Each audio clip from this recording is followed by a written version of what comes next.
So now, are you hearing some background music? No, Swamiji.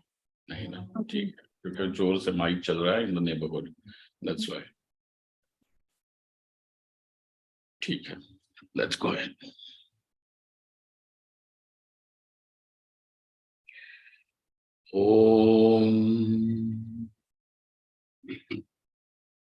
Om yo brahmanam vidadhati purvam yo vai vedanscha prahinoti tasmai tam hadevamatma buddhi prakasham mumukshurvai sharanamaham prapadye. Om Shanti Shanti Shanti. Om Namo Brahmadibhyo Brahma Vidya Sampradaya Kartribhyo Vamshashibhyo Mahadbhyo Namo Gurubhya Sarvopaplavarahitaha Prajnanakhanah Pratyagartho Brahmaivahamasmi Brahmaivahamasmi. Vedantartha Vibhasakaya Gurave Shantaya Sanyasine Nanavadi Nagendra Sangha Avaye Yogindra Vandyaya Cha Mohadvanta Divakaraya Bhagavat Padabhidham Bibhrate Tasmai Bhashya Krite Namostu Satatam Purnaya Bodhatmane. Om Yasya nishvasito vedaha yo vedebhyo khilam jagat nirmame tamaham vande vidyatirthamaheshwaram vidyatirthamaheshwaram.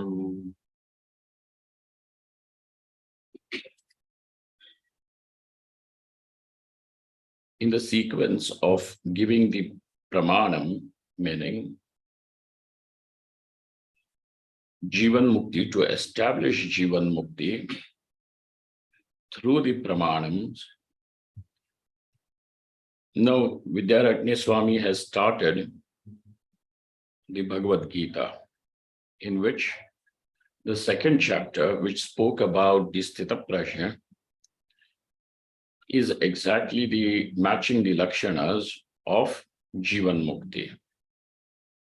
So also in the 12th chapter, we are going to see where, though Bhagavan Shri Krishna speaks about a devotee, Bhagavad Bhakta, even all the characteristics match the Jivanmuktas, meaning that it is a pramanam for Jivanmukti. So whether Shri Krishna Bhagavan uses the word Bhagavad Bhakta or Sthita Prajna, it is synonymous with Jivanmukta. Thus, by showing Jivanmukta, he has approved of Jivanmukti, because of which the person is then called as Jivanmukta. So in that stream flow, we are here. Have we completed this Bhagavad Bhakta? No, sir. Where are we? Slogan number 16 has that. We have to do that. Yes. Right. Let's look at this. Anapeksha shuchir daksha. Shuchir daksha. Udasino gatavyathaha. Udasino gatavyathaha. Sarvarambha parityagi. Sarvarambha parityagi. Yo madbhakta same priyaha. Yo madbhakta same priyaha. Yaha madbhaktaha same priyaha.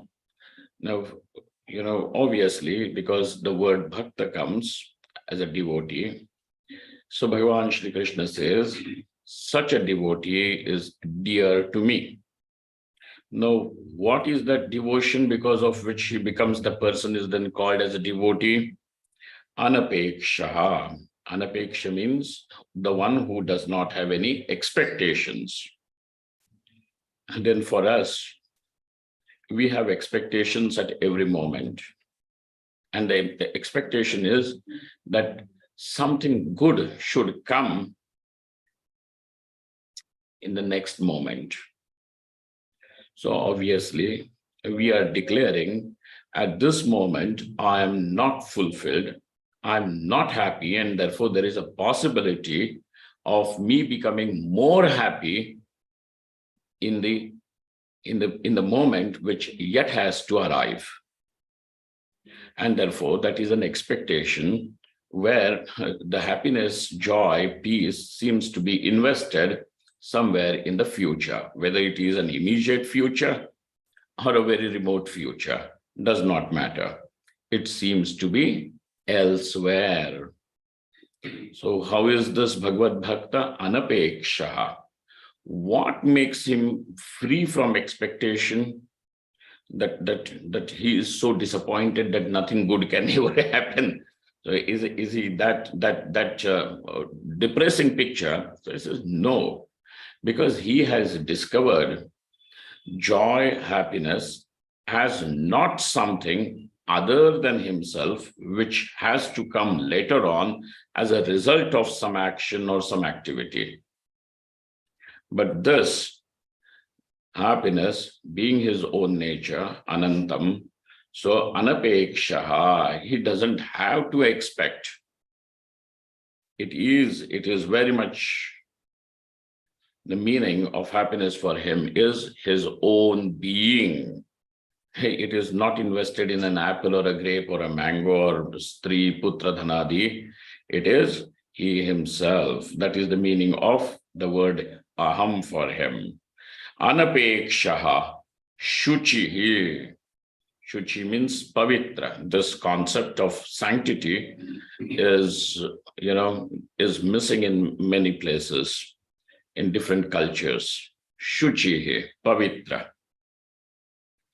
So, Shuchi, Dakshaha, Daksha means he is alert. Alert meaning, the awareness is there. Now, what kind of awareness are you talking about? So here it is, aware of his own being. His own being means aware of the self as Brahman. That is never ever lost. That is not lost. Because even if there is a jnani,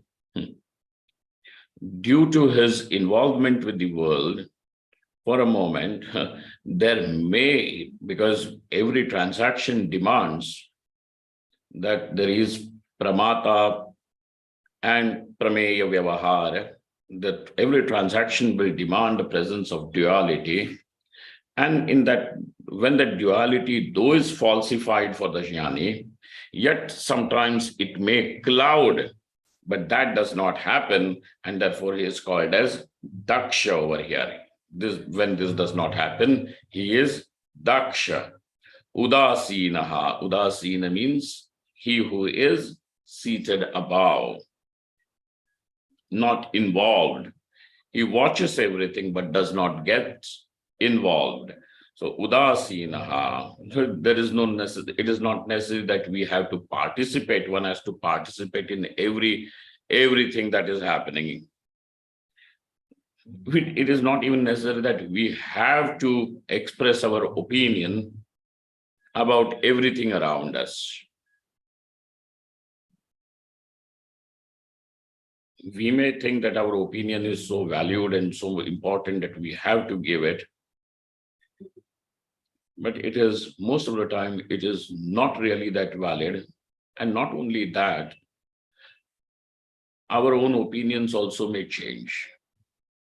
So udasinaha means a person, now is not affected also by the events, A, and B, does not have an involvement anywhere. Udasinaha, gata vyathaha, from the one from whom every vyatha, the complaint, the complaint is actually the sense of dissatisfaction, is not there. Gata vyathaha.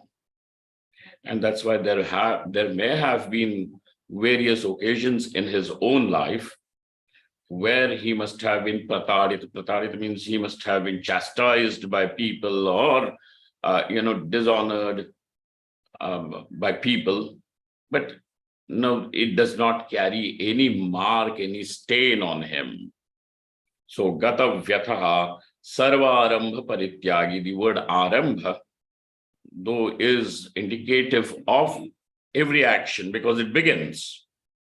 But Vidyaranya Swami over here has given the definition to the word arambha is those activities which are meant for acquisition of wealth and property and things like that is called as arambha. Anarambha. He does not initiate anything like that. So obviously he is, that means, all these things, if you look very closely, also will mean a sannyasi. Sarvarambha parityagi yo mad bhakta same priyaha. Such a devotee is dear to me. So therefore devotion over here is not some fit of, an emotional outburst for, wanting to, Ishwar kahan gaya, and then, no, not that, nothing of that sort. Yo na hrishyati na dveshti. Okay, next one. Yo na hrishyati na dveshti. Yo na hrishyati na dveshti. Na shochati na kankshati. Na shochati na kankshati. Shubha Shubha parityagi. Shubha Shubha parityagi. Bhaktiman yassa me priyaha. Bhaktiman yassa me priyaha. Yona rishyati, the one who is not excited, delighted.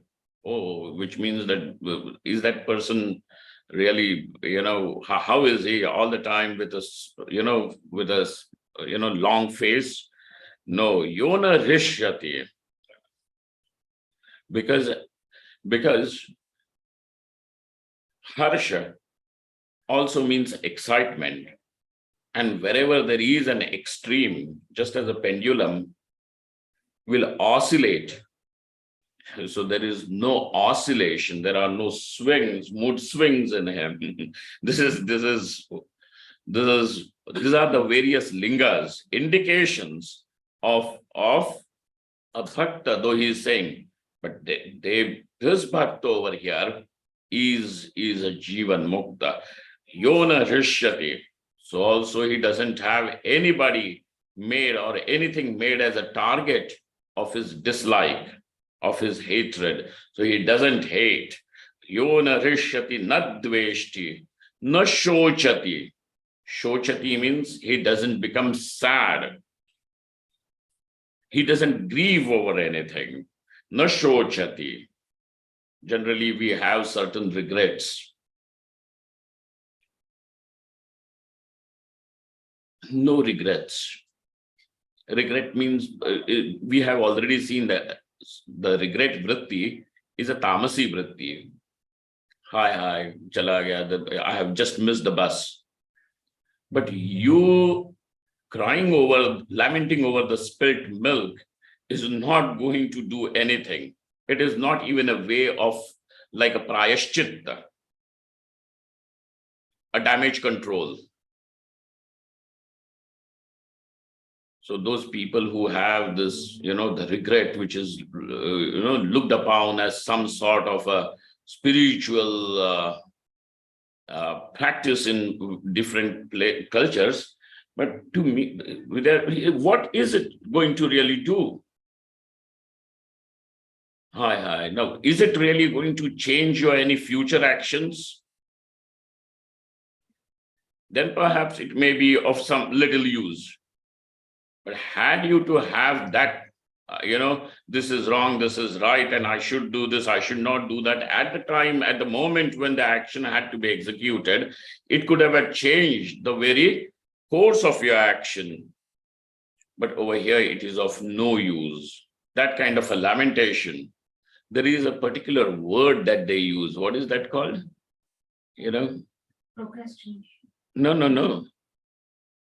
For No. Where people have to say, oh God, I did this sin, I'm a sinner, and so on and so forth. What is that called? Some sort of, this is a regret. Huh? Confessions, they go into the confession box. No, but what is that? No, not confession. Confession is just declaring that I have done this something wrong or something good, whatever. Glani? Glani only hoti hai, huh? Yeah. There's something. Feeling, is it guilt feeling? It is a sense of guilt. It is a sense of guilt, regret. Huh? नहीं कुछ तो है. So there is a word. It will come to me anyway. न शोचति. हाँ? पश्चाताप. पश्चाताप भी तो होता है ना. पश्चाताप को इंग्लिश में क्या कहते हैं? Regret. Regret. Something Repentance. more. Repentance. Repentance. Repentance. Hi, हमने ये किया. Now what? You may repent. But this repentance, etc., is fine. But that is, if it is really going to change anything that you are going to do in future, that repentance is okay. But just to carry that as a sense of guilt or as, a regret is just a tamasi vritti. Na shochati, there is no shoka about it. Na kankshati. So again, anapekshaha was said before, and now the same thing, the idea is reiterated over here by Bhagavan by saying na kankshati, doesn't expect. Akanksha nahi hai. And you have to really find out what is it that has made him free from hoping that something may good happen, something good may happen in future. You may not hope because there is no hope at all. And if there is no hope, a person would not live. When a person sees there is no hope for any peace or any joy, why would a person live?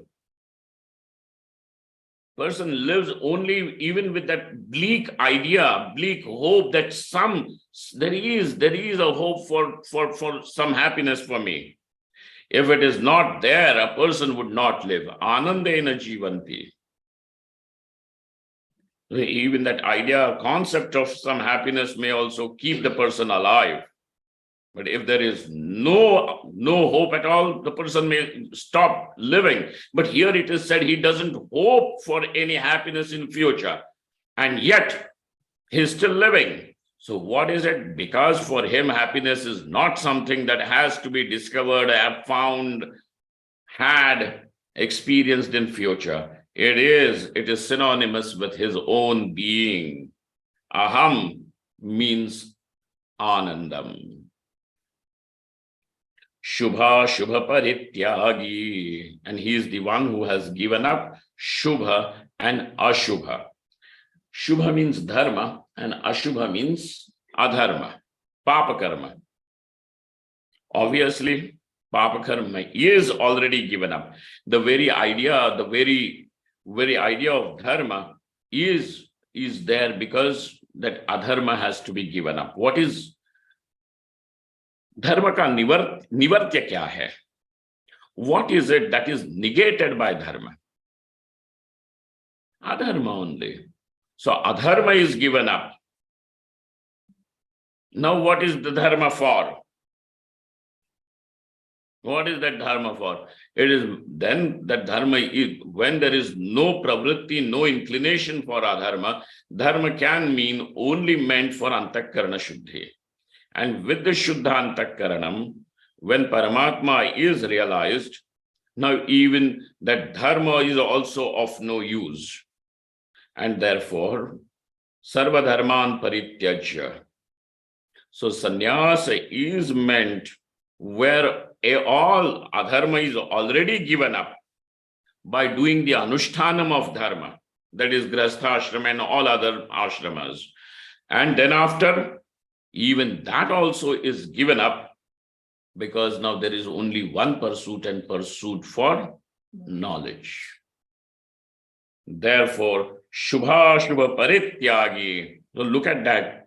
Even when Bhagavan Shri Krishna is talking about a devotee, now without saying that he is a sannyasi, he means dhvanit hota hai. Shubha shubha parityagi bhaktiman yas same priyaha. And the one who is endowed with devotion is a devotee who is dear to me. Ya bhaktiman yas sachame priyaha. Samau shatrau cha mitre cha, samah shatrau cha mitre cha, tatha manapamanayoho, tatha manapamanayoho, shitoshna sukha dukkheshu, shitoshna sukha dukkheshu, samasanga vivarjitaha, samasanga vivarjitaha. Now, the central idea of this shloka is to show that he never loses the fulcrum of balance. His equanimity is never ever lost. When will this word samam become meaningful? When there are two ends, when there are two opposites. So saying over here, between all the poles of opposites, all the pairs of opposites, what is there? He remains equanimous. He remains equanimous. Now, this idea of equanimity between all the various experiences which are opposite experiences. Now, over here it is said, Shatrau cha mitre cha, between Shatru and Mitra, between an enemy and a friend. He is equanimous.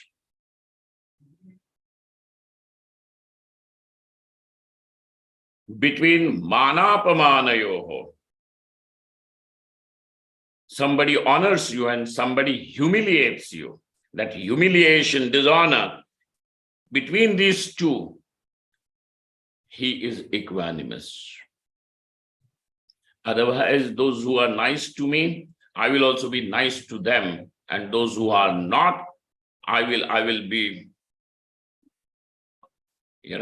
even more, what do they call? Yeah. I will return the principal along with the interest. Manapamanayoho, no. Remains equanimous. Then shitoshna sukhadukkheshu. Shitoshna, between shita and ushna, whether it is winter and summer. Now we all know whether it is winter, the winter also is going to pass away. And if it is summer, the summer is also going to pass away. So he doesn't have to complain. Shita hai, ushna hai. Jo hai, theek hai, aayega jayega, wherever you are. It is bound to go. Sukha and dukkha. You remember that in the earlier paragraphs, in the earlier section of this book, he had defined what is sukha and what is dukkham. Do you remember the definition?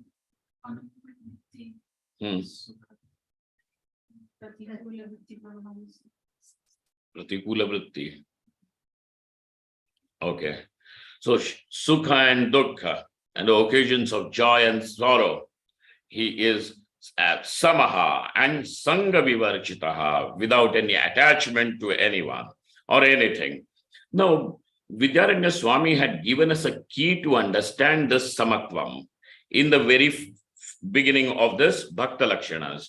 He had said, Ishvara arpita manastvena samahitasya anya anusandhana bhavad vyukthitasya api udasina ananusandhana udasina anusandhanena harsha vishada bhavacha sukha dukkha samyam evam vakshamaneshu api dvandveshu drashtavyam.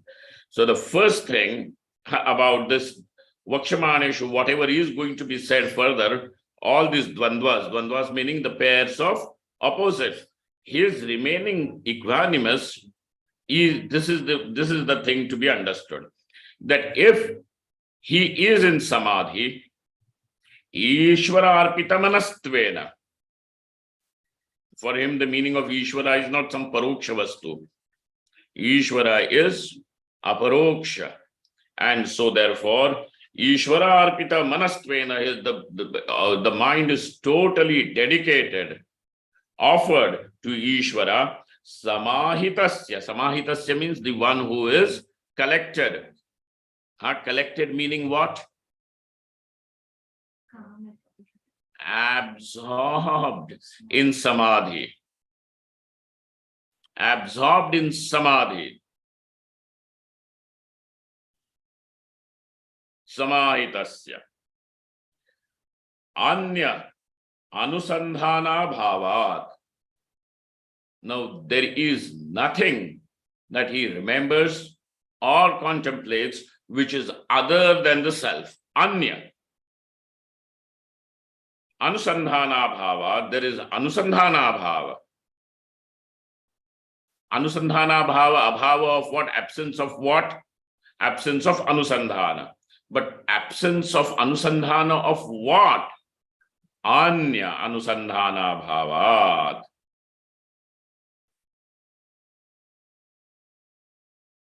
Samadhi begins with the bhumika of ekagrata. Ekagra bhumi. And then it becomes samprajñata samadhi. Samprajñata samadhi further becomes asamprajñata samadhi, and this asamprajñata samadhi then becomes nirbija samadhi. So even if he is doing the chintanam, in that chintana, in his contemplation, in that stream of his contemplation too, there is no anya anusandhana. And if it is asamprajñata samadhi, there is no thought formation at all. Nirbija samadhi is the paripakva dasha of asamprajñata samadhi. Vyutthitasyapi udasina anusandhanena. And even when he is not in the state of absorption, he may very well be in the state of transaction where he is instructing the disciples and answering their queries, etc., or doing some bhiksha snanadi in the vyutthita dasha, because there is no other occupation. He is not preoccupied with anything. Kya karna hai? No, I'm a sannyasi, I have to do jagaduddhar.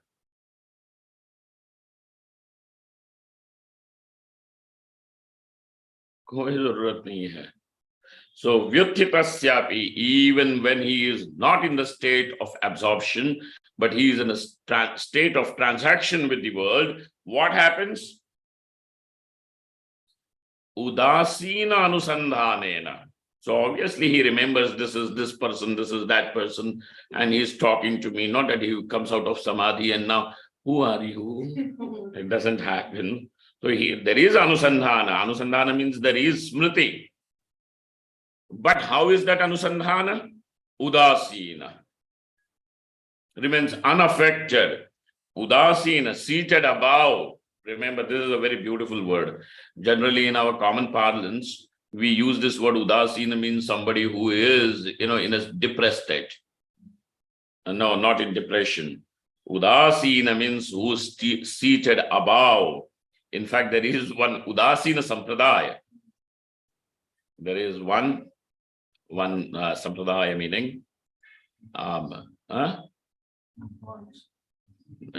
Cult cult has got a little negative connotation. Very sect. There is a sect which is Udasina. Actually, they follow Bhagavan Bhashyakara only, but they have Chandradeva, Sri Chandradev, who happened to be Guru Nanak's son, and he was like Shukadev, Avadhut Mahatma. And so the people who followed him then were called as Udasina. So Udasina Anusandhanena, so like that, without any involvement, seated above, unaffected by those smritis also, because smriti is required for transaction. The disciple is asking a question, and after the disciple has asked the question, now he has, because he doesn't remember the question only.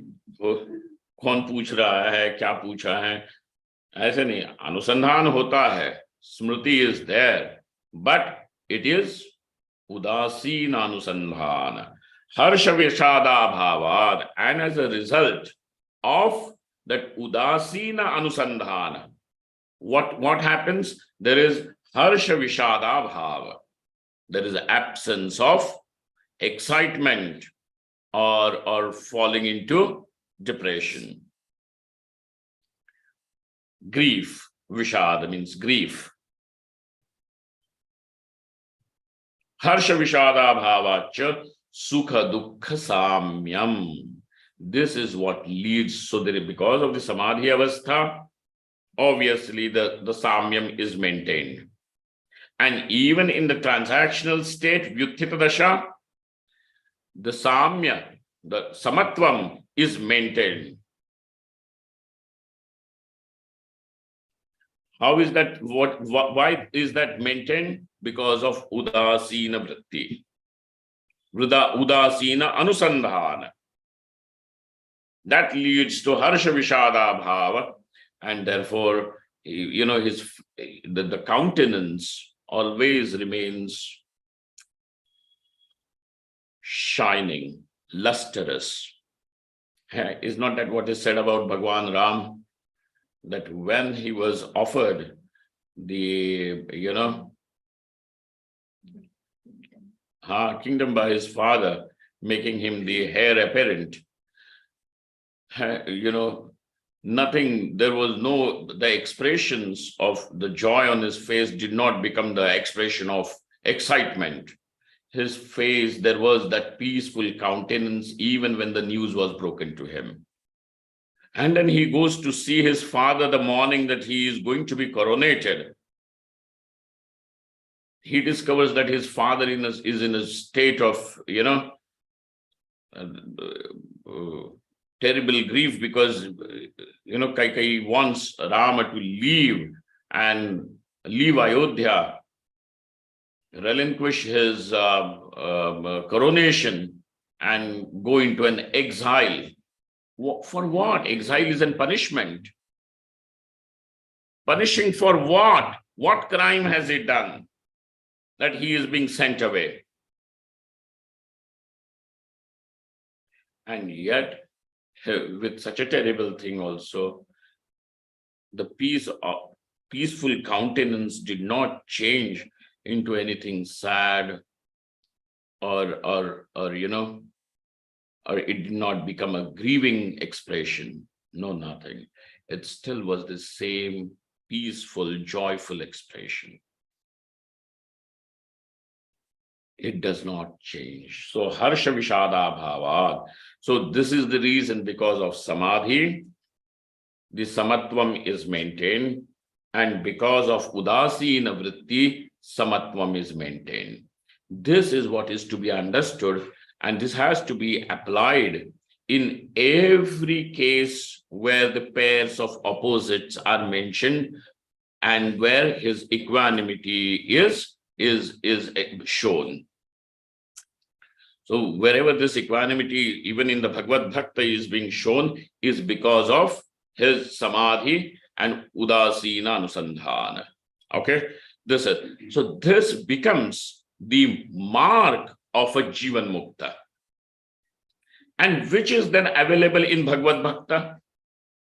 So though you are using the word Bhagavad Bhakta, what does it mean? Jivanmukta alone. So this section of Bhagavad Gita, therefore, is a pramanam in Jivanmukti. Furthermore, Tulya ninda stutir mauni, Tulya ninda stutir mauni, Santushto yena kenachit, Santushto yena kenachit, Aniketa sthiramatihi, Aniketa sthiramatihi, Bhaktiman me priyo naraha, Bhaktiman me priyo naraha, Bhaktiman. Bhaktiman me priyo naraha. Bhaktiman me priyo naraha. Tulya ninda stutir mauni. Bhagavan Shri Krishna also over here is then, though he has not used any word to mention that Bhagavad Bhakta is a sannyasi, that finally he uses, he must have restrained, but then he comes to it where he says Aniketaha. Aniketa sthiramatihi. So now even in Bhagavad Bhakta, he means sthiramati, sthita prajnaha, which is also now indicative of a Jivan Mukta or Jivan Mukti. And he is sannyasi, Aniketaha. Niketanam or Niketa means a house, the one who does not have any house. Does not mean homeless person, like, there in America they have that. The nomads. No, hobos. At least the nomads have their own tents to live in. A sannyasi does not have anything. Even this idea of mathas and these ashramas is post-Buddhist period. If you look at the Upanishad, when they speak about the sannyasi, like the Narad Parivrajaka Upanishad, etc., a sannyasi is always supposed to be living alone. It is only in the Chaturmasyam that they may, Chaturmasyam means the rainy season, those 4 months or 2 months of rain, they can stay together because the rivers are flooded and it is not possible to travel. That is the time that they can stay together under one roof or in one place. But otherwise, a sannyasi is ekaki.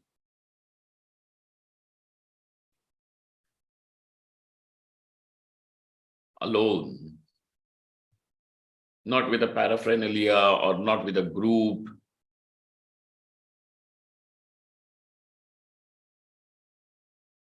Becoming a part of the group.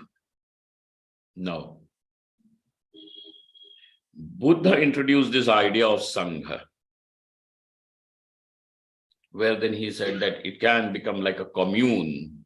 People of similar interest, if they are living together, then they can help each other progress. So it became a commune, Sangha. So, their basic prarthana is also Buddham Sharanam Gacchami, Sangham Sharanam Gacchami, Dhammam Sharanam Gacchami.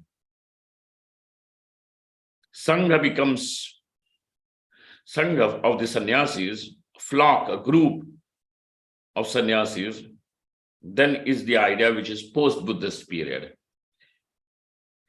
But the Vedic sannyasi is where the person lives all by himself.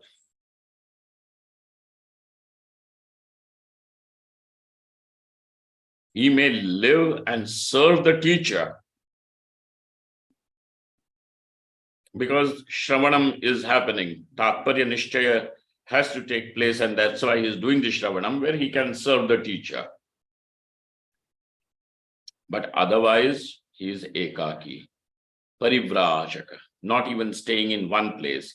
The person who stays in one place, that kind of a sannyasi is called as kutichaka.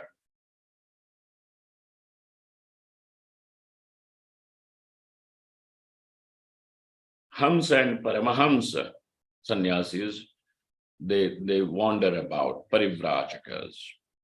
And for a Paramahamsa, Vidvat Sannyasi, there is no rule whether he should stay in one place, move about, or anything.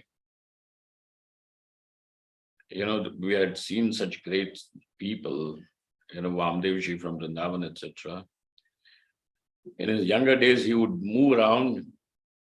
He would not even stay one night in the same place. In fact, he would not stay at any home or under any roof. He would sleep under a tree that night. The next morning, he will not sleep under the same tree, even if he is there in that same village. Not under the same tree too. People like that who have lived with such, intense tapas. So, Aniketaha and Sthiramati, these two words, which he is using as the defining words for a bhakta, then mean Jivanmukta, for which Vidyaranya Swami already has said, Vidvat Sannyasa is meant for Jivanmukti. The purpose of Vidvat Sannyasa is Jivanmukti. The one who is a Vividishu Sannyasi, then when he has the Tatparya Nishchaya done, Shravana Manana is done, Niridhyasana is also accomplished, he naturally becomes, he's already a sannyasi, now he's Vidvat also, he's Vidwan also. So it becomes Vidvat Sannyasa, which is a natural Paripakva Avastha for the Vividishu Sannyasi. Vividishu Sannyasi as well as Vidvat Sannyasi, both of them are Paramahamsas. They are both Paramahamsas. What is it? Just the Vairagyam should be Tivra and Tivratara. Where the Vairagya is Tivratara, it is Paramahamsa Sannyasi. Where the Vairagyam is Tivra, it is Hamsa Sannyasi. And the other two, Kuti Chaka and Bahudaka. But where the Vairagyam is anywhere falling short of that standard, the Upanishad as well as our tradition of teachers do not approve of a person ever taking to the life of sannyasa with Vairagyam being anywhere less in the measure. Tulya Ninda Stutir Maunihi. For him, Ninda and Stuti are Tulya. Tulya meaning equal. They have equal value. Whereas Stuti is what is wanted. Praise me, call me good. Praise is Stuti. And Ninda is censure. It is Tulya. A person who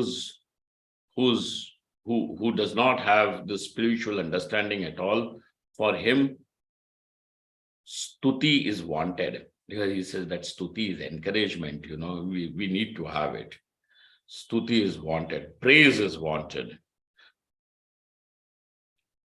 The sadhaka says,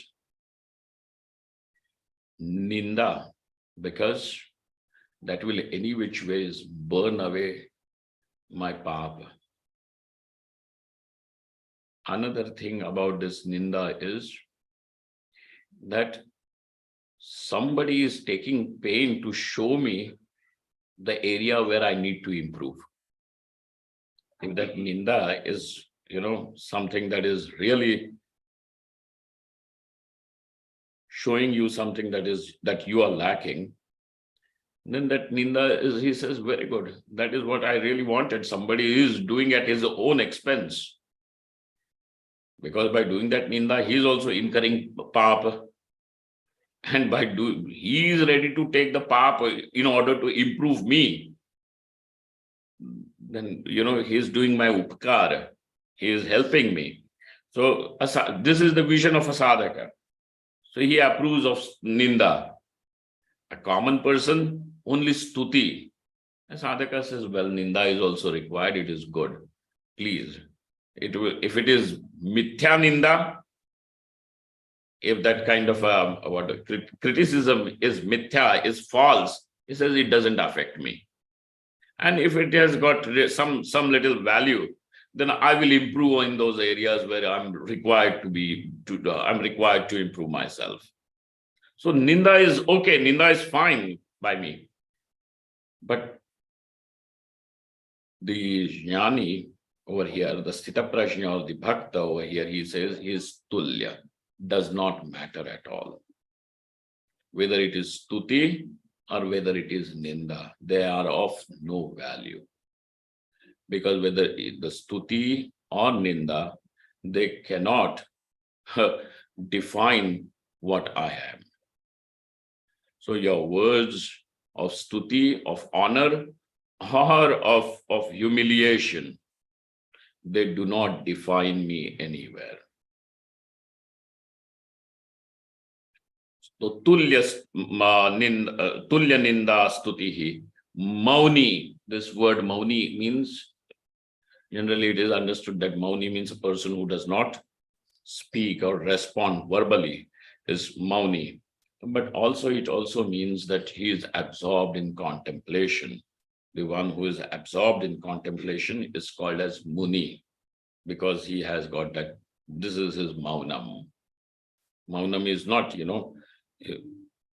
he's angry, and so but he doesn't want to talk. So he will write in capital letters. He sends an SMS in capital letters. Do it. Mauni. Santushtaha. This is important. Santushtaha. Santosh hai. Tushti hai. Atma santushtaha. Yena kenachit. Anyhow, he is santushta. Which means his santosh,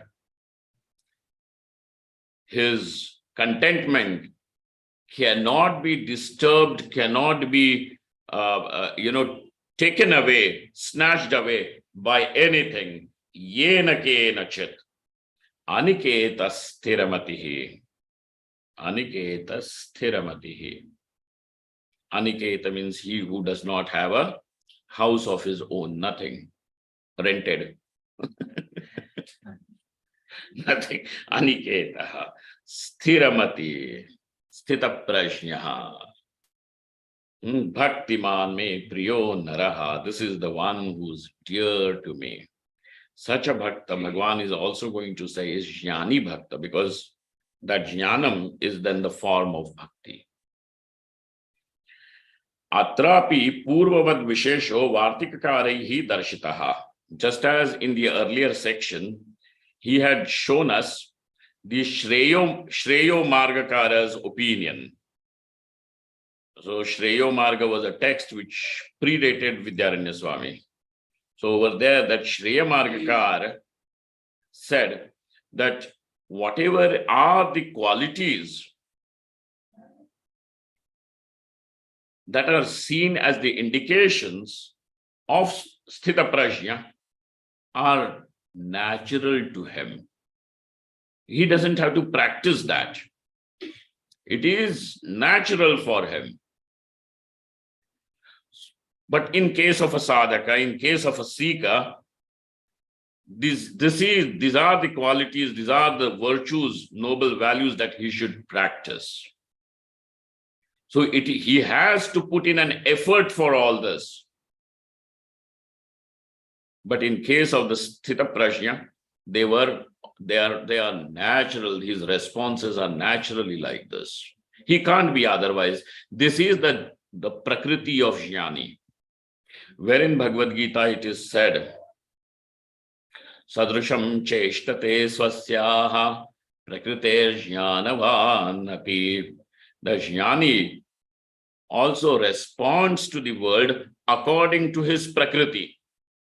Just as you and me, we will also respond to the world according to our prakriti. according to our raga and dveshas. So then we know our prakriti, which means just a collection of raga dveshas. So although then we are going to say, well, then Jnani also has got his own set of raga dveshas, and he is also as bad as me, or I am as good as him.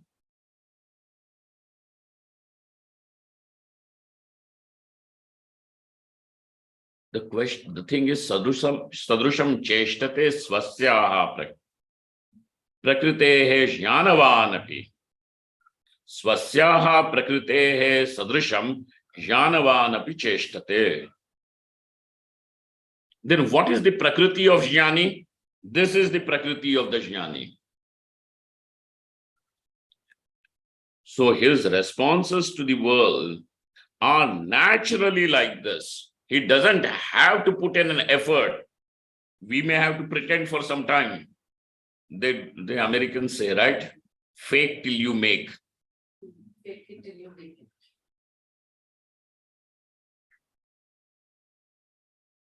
Fake it till you make it. But over here, he doesn't have to. It is natural for him. Whether it is karuna or samatvam, etc., he doesn't have to balance. It is natural. Atrapi, over here also, purvavad vishesho. Purvavad means in the section of sthita prajna, where Shreyo Margakara's matam was given, his opinion, his observation was shown to us. Purvavad vishesho, but over here, Vartikakaras. It is now whose? Bhagavan Sureshwara Acharya's Vartikakara, Vartikakaraihi darshitaha. How is it? Utpannatma prabodhasya yadveshtruttvadayo gunaha ayatnato bhavantyasya natu sadhana rupinaha. Utpannatma prabodhasya. The one in whom the enlightenment has taken place, Atma Prabodha has taken place. Utpanna Atma, the knowledge has taken place. Atma Prabodhasya Adveshtruttvadi Dayo Gunaha, the various noble qualities like Adveshtrutva, means free from hatred, etc. for anyone. All these things are, these are the noble virtues, values, they are seen in his life. Ayatnato bhavanti. They are effortlessly present in him. Not that he has to do a little, an analysis. Should I do like this or should? No. Without any, what do they call? Premeditation, without that, ayatnataha, effortlessly, ayatnataha bhavanti asya matlab utpanna atma prabodhasya, natu sadhana rupinaha, and therefore they're not sadhana rupi. These are not in the form of some sadhana that he has to do. For rest of the people, it is going to be sadhana till the knowledge dawns and the knowledge is established. Till then, it may become a little effort, but for him, there is no effort. So therefore, up to this part, we have seen that the topic of Bhagavad Bhakta. Though the word Bhagavad Bhakta has been used over here in the 12th chapter of Bhagavad Gita, yet all the characteristics match that of Jivanmukta. What is the Lakshanam of Jivanmukti? Jivataha Purushasya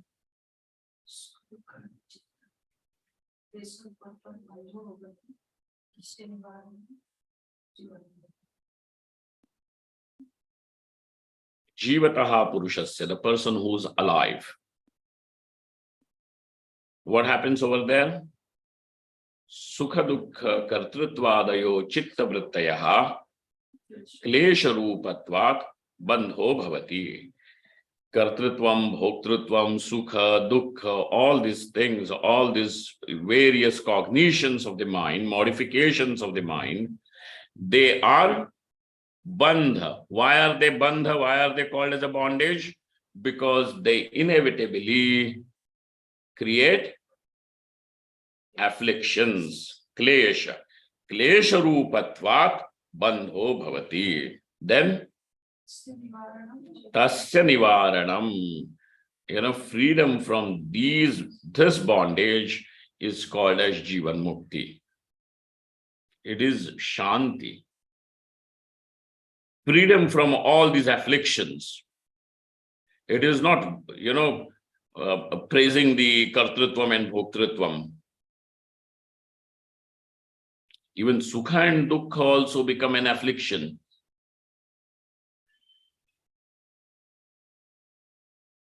Freedom from all these afflictions is called as Jivanmukti. We are not even able to appreciate this fact that what we call as Sukham or pleasant is also a prelude to Dukkham. It is a prelude to Dukkham. सब अच्छा होना चाहिए, स्वामी जी आशीर्वाद देना, सब अच्छा होगा, अच्छा। अरे भाई क्या अभी तक समझ में ही नहीं आ रहा है, ये सारा दुख रूप है।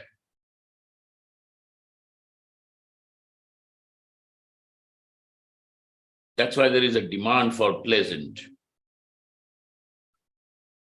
So freedom from these afflictions is called as Jivanmukti.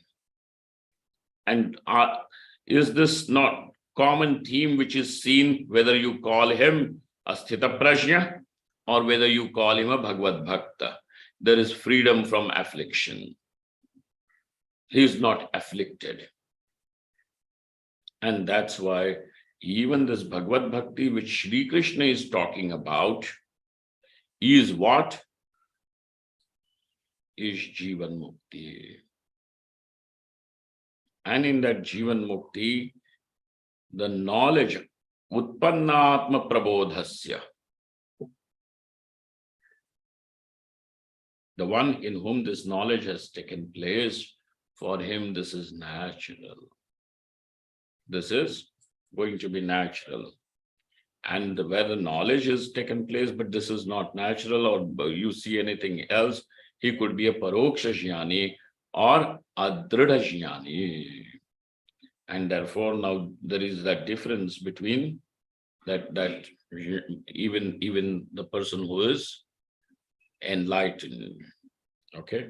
So now furthermore, Vidyaranya Swami is still going to show us that in the 14th chapter of Bhagavad Gita, when Shri Krishna Bhagavan speaks about Gunatita Purushaha, means the one who has transcended all the three gunas of Prakriti, over there too, what Shri Krishna Bhagavan means by Gunatita is nothing else other than Jivanmukti.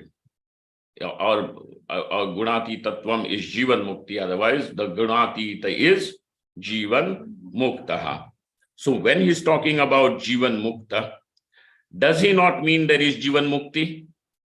And therefore all these prakranas, all these sections of Bhagavad Gita also become the pramanam for Jivan Mukti. Thus Lakshana Pramana Bhyam Vastu Siddhi. The Lakshanam of Jivan Mukti was discussed before, and now the Pramanas for Jivan Mukti is being discussed, and it is Mukti, and therefore Shruti and Smriti become the Pramanam for Moksha. Thus over here we find all these Pramanas are showing us Jivan Mukti. Okay, so now next section will be that of Gunatita Purushaha, the one who has transcended the three gunas. We will meet again for the next session. Om Purnamadaha Purnamidam Purnaat Purnamudachyate Purnasya Purnamadaya Purnamevavashishyate. Om Shanti Shanti Shanti. Shankaram Shankaracharyam Keshavam Badarayanam Sutra Bhashya Kritau Vande Bhagavantau Punah Punah. Ishvaro Gururatmeti Murti Bheda Vibhagine Vyomavadvyaptadehaaya Dakshinamurtaye Namaha. Thank you all. Thank you very much.